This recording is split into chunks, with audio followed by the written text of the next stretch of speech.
Tiruvallur ammonia விபத்து 10 உயிர்களை பறித்த வாய்வு. அமோனியா பற்றி ஒவ்வொருவருக்கும் தெரிந்து கொள்ள வேண்டிய உண்மைகள் இன்னைக்கு டாக்டர் அக்யூட்ல. ஒரு தொழிற்சாலை, ஒரு கசிவு, சில நிமிடங்களில் பல குடும்பங்கள் சிதறின. திருவள்ளூரில் நடந்த அமோனியா வாயு விபத்து. இது ஒரு சாதாரணமான தொழிற்சாலை விபத்து அல்ல, ஒரு கெமிக்கல். எப்படி உயிரை பறிக்குது? அமோனியானா என்ன? ஏன் இந்த வாயு பயன்படுத்தப்படுகிறது? அது உடலுக்குள் என்ன செய்கிறது? விபத்து நடந்தா என்ன செய்ய வேண்டும் அப்படின்றத இன்னைக்கு நம்ம பார்க்கலாம். இதுல என்னதான் நடந்தது அப்படின்னு பார்த்தோம்னா, ஜூன் 2026 திருவள்ளூர் மாவட்டம் பெரியபாளையம் அருகே உள்ள ஒரு கடல் உணவு பதப்படுத்தும் மற்றும் ஏற்றுமதி தொழிற்சாலையில அமோனியா வாயு கசிவு ஏற்பட்டது. ஆரம்பத்துல சில உயிர்கள் பதிவானாலும் பின்னர் சிகிச்சை பெற்றவர்களும் மேலும் பலர் உயிரிழந்ததால் எண்ணிக்கை அதிகரித்தது. பலர் மருத்துவமனையில் அனுமதிக்கப்பட்டனர். இந்த சம்பவம் மாநிலம் முழுவதும் தொழிற்சாலை பாதுகாப்பு குறித்து கேள்விகளை எழுப்பியுள்ளது. சரி, இந்த தொழிற்சாலைனா என்ன அப்படின்றத பார்த்தா, இது ஒரு sea food processing export factory. அப்படின்னா கடல்வாழ் உயிரினங்களை பதப்படுத்தி அதை வெளிநாட்டுக்கு ஏற்றுமதி பண்ணும் ஒரு தொழிற்சாலை. அங்கு இறால், மீன், கடல் உணவுகள் வெளிநாட்டுக்கு ஏற்றுமதி செய்யப்படுகின்றன. ஆனா இவ்வளவு பெரிய தொழிற்சாலை ஏன் அமோனியா பயன்படுத்துறாங்க அப்படின்னா, இதுதான் பலருக்கும் தெரியாத ஒரு விஷயம். சீ ஃபுட் மிகவும் விரைவாக கெட்டு போகும். அதனால -20°C வரை குளிர்விக்க வேண்டும். இந்த இண்டஸ்ட்ரியல் ரெஃப்ரிஜரேஷன் சிஸ்டம்ல அமோனியா NH3 பல வருடங்களா பயன்படுத்தப்படுகிறது. ஏன்னா மிக குறைந்த செலவு, அதிக கூலிங் எஃபிஷியன்சி, எலக்ட்ரிசிட்டி செலவும் கம்மி. அது மட்டும் இல்லாம இது என்விரான்மெண்ட் ஃப்ரெண்ட்லி ரெஃப்ரிஜரண்ட், ஓசோன் அடுக்க சேதப்படுத்தாது. ஆனா ஒரு குறை, லீக் ஆச்சுன்னா அது மிகவும் ஆபத்தானது. இப்ப அமோனியானா என்னன்றத பார்க்கலாம். இத NH3 ஒரு நிறமற்ற வாயு. ஆனா அதற்கு மிகவும் கடுமையான வாசனை இருக்கும். அந்த வாசனை தான் மனிதர்களுக்கு ஏதோ தவறு நடக்கிறது என்று முதலில் எச்சரிக்கை தரும். இது காற்றை விட லேசானது, ஆனா மூடிய இடங்களில் மிக வேகமாக பரவக்கூடியது. சரி, உடலுக்கு போயிட்டா என்ன ஆகும் அப்படின்றத பார்த்தா, அமோனியா தோலில் எரிச்சல் தருவது மட்டும் இல்ல, இது தண்ணீருடன் சேரும்போது அமோனியா ஹைட்ராசைட் அப்படின்னு உருவாகும். அதாவது நமது கண், மூக்கு, தொண்டை, நுரையீரல் இவை அனைத்திலும் ஈரப்பதம் இருக்குது. அதனுடன் சேர்ந்து கெமிக்கல் பர்ன் உருவாகிறது.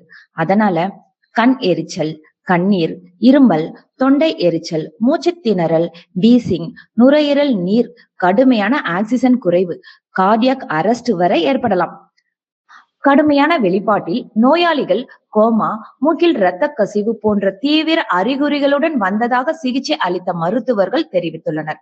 இப்ப நீண்ட கால பாதிப்புகள் அப்படின்னு சில பேருக்கு வரலாம். அது மாதங்கள் கழித்து கிரானிக் காஃப், ஆஸ்மா போன்ற அறிகுறிகள், lung fibrosis, reduced lung function, கண் பாதிப்பு, கிரானிக் பிராங்கிட்டிஸ் ஏற்படலாம். அதனால நான் இப்போ நல்லா தானே இருக்கேன் அப்படின்னு நம்ம நினைக்காம ஃபாலோ அப் மிகவும் முக்கியமானது. அப்படின்னா நம்ம மருத்துவரை அடிக்கடி சென்று போய் பரிசோதிக்கணும்.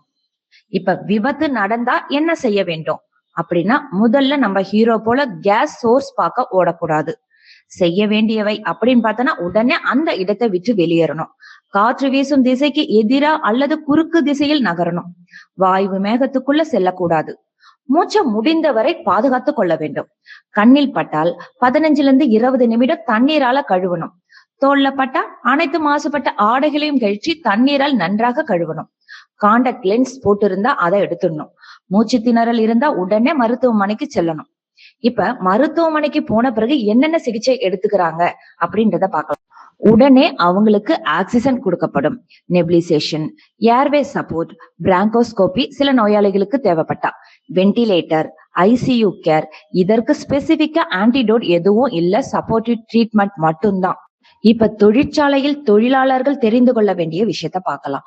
ஒவ்வொரு அமோனியா பிளான்ட்டிலும் கண்டிப்பாக இருக்க வேண்டியது gas detectors, alarm system, ventilation, regular pipeline inspection, emergency shutdown system, respirators, eye wash station, safety drills. வருடத்துக்கு குறைஞ்சது 2 இல்ல 4 முறை எச்சரிக்கை ஒத்திகை பண்ணி பார்க்கணும்.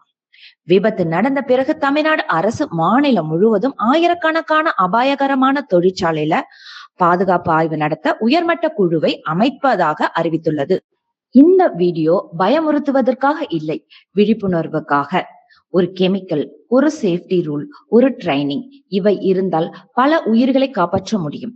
இந்த தகவலை அதிகமானவர்களுக்கு பகிருங்கள். நான் டாக்டர் அக்யூச் மீண்டும் ஒரு முக்கிய மருத்துவ தகவலுடன் சந்திக்கின்றேன். நன்றி.